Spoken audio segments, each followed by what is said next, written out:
Actor సౌందర్య భారతీయ సినీ చరిత్రలో ఈ పేరు ఒక ప్రపంచం. తెలుగు సినీ పరిశ్రమలో ఆవిడ ఒక అందాల తార.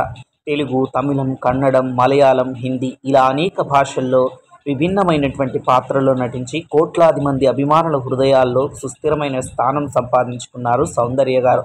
సౌందర్య గారు కర్ణాటక రాష్ట్రంలో పుట్టిన మన తెలుగు వారికి ఎంతో ప్రత్యేకమైనటువంటి వ్యక్తిగా చెప్పొచ్చు.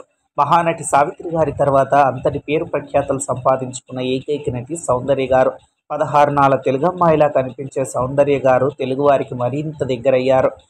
భగవంతుడు చేసినటువంటి తప్పిదం ఏంటంటే ఆ అందాల తార సౌందర్య గారిని చిన్న వయసులోనే తీసుకెళ్ళిపోవటం. సౌందర్య గారు మరణించి ఇన్ని రోజులు అవుతున్నా ఆవిడ జ్ఞాపకాలు, ఆవిడ సినిమాలు ఇప్పటికీ తెలుగువారిని పలకరిస్తూనే ఉంటాయి. సౌందర్య గారంటే తెలుగువారికి చాలా అభిమానం, చాలా ఇష్టం. భారతీయ సినీ చరిత్రలో తనకంటూ ఒక ప్రత్యేక స్థానాన్ని సంపాదించుకున్న లెజెండరీ యాక్టర్ సౌందర్య గారు. మీకు వీడియో నచ్చితే లైక్ చేయండి.